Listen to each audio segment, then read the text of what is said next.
我哋今日嘅主角係森仔，佢係班上嘅優等生，有強烈嘅好奇心，鍾意學習唔同領域嘅知識。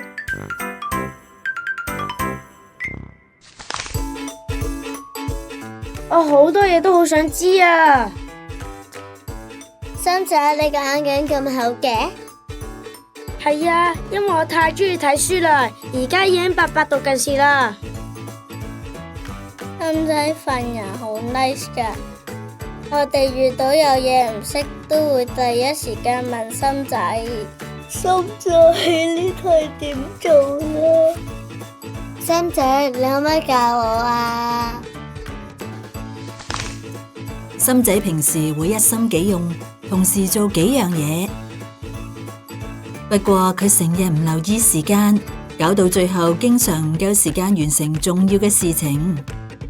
不如我哋一齊睇下森仔發生咩事。考試前夕，而家我會講下考試嘅重點，你哋快啲記低啦。考完試去邊度玩呢？不如去海灘。夢夢，醒下啦，要認真做筆記啊！係喎。好，我今日返到屋企一定要即刻溫書先。放學之後，等我快啲返到屋企，溫完考試重點，咁咪可以睇其他書咯。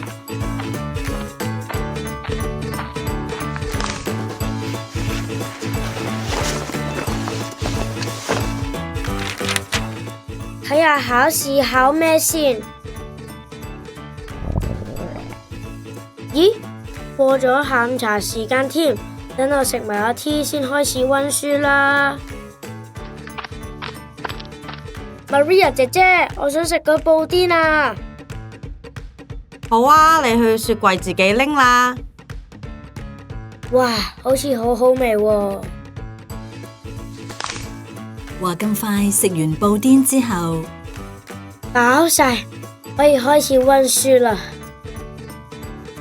啊，唔知夢夢有冇抄低考試重點呢？等我打俾佢問下先。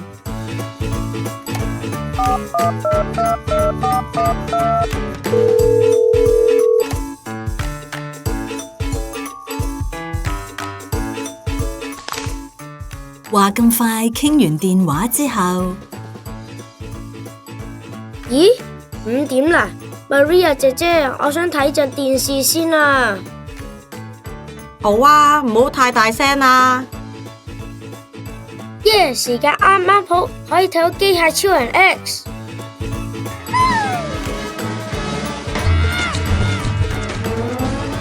話咁快睇完卡通片之後，森仔，你溫書未啊？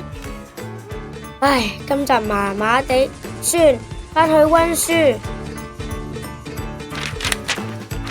好，收拾心情，開始溫書。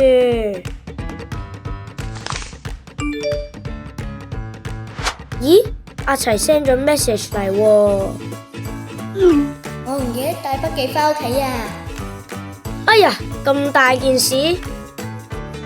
係啊，你可唔可以幫我啊？等我影低啲筆記，逐頁 send 俾你啦。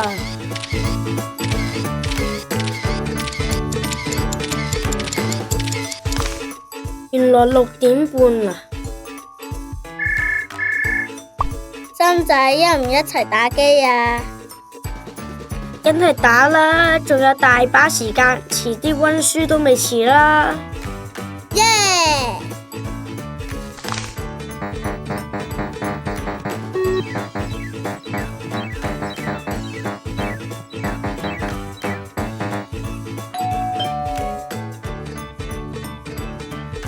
森仔，我哋返嚟啦，唔好再打機啦，快啲準備食飯啦！知道啦。森仔，今日喺學校點啊？今日發生咗好多事，雷霆佢。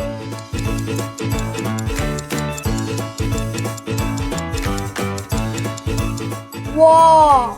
飽晒，真係好啦！今日又食得晒啲餸。心仔，成8點半啦，你食完飯坐一陣就好去沖涼啦。Yes, Mum。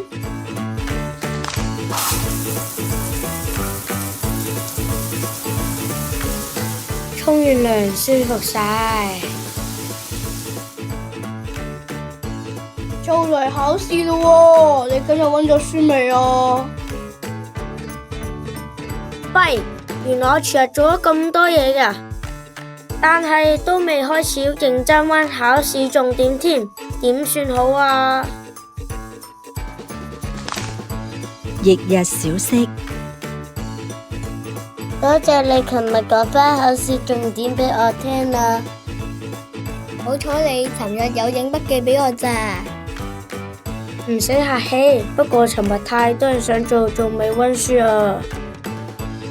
咁不如放學之後一齊溫書啦。好啊，我都有好多唔明嘅嘢想問下心仔你啊。咁好啦，一於咁話，我哋互相幫助，一定可以考到好成績嘅。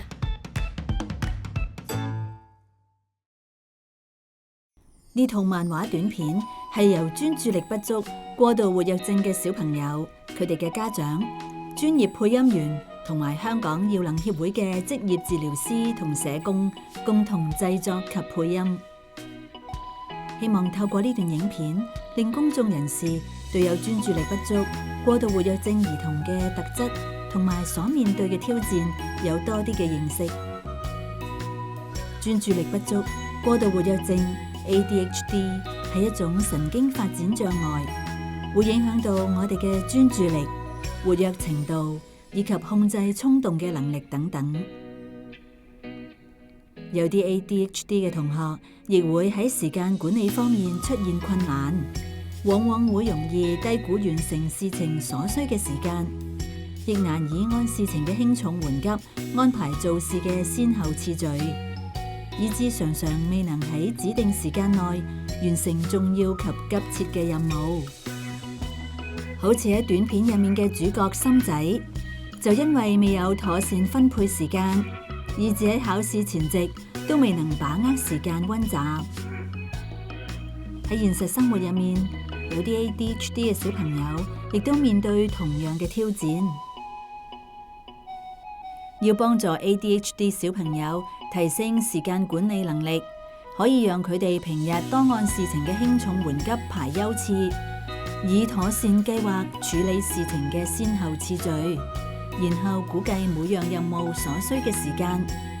喺執行任務嘅過程中，亦可以使用計時器等工具協助監察時間，從而提升小朋友對時間流逝嘅敏感度。喺現實生活入面， ADHD 嘅小朋友亦會用唔同嘅方法嚟幫助自己做好時間管理。除此之外，家長亦可以多啲欣賞小朋友正面嘅特質，就好似片中嘅主角心仔，佢有強烈嘅好奇心，鍾意學習唔同領域嘅知識，所以有能力幫助同學，亦因此結識咗唔少好朋友。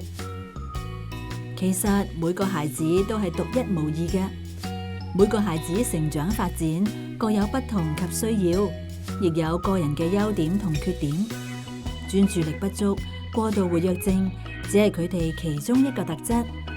佢哋同時具有創意、想象力豐富、具靈活彈性、愛冒險及發掘新事物。當我哋更加認識孩子嘅個性特質，發掘與培養佢哋嘅興趣同強項，同時了解佢哋困難嘅背後原因，循序漸進咁教導同協助佢哋，以長補短，發揮才能，繼續接納、陪伴同守望佢哋。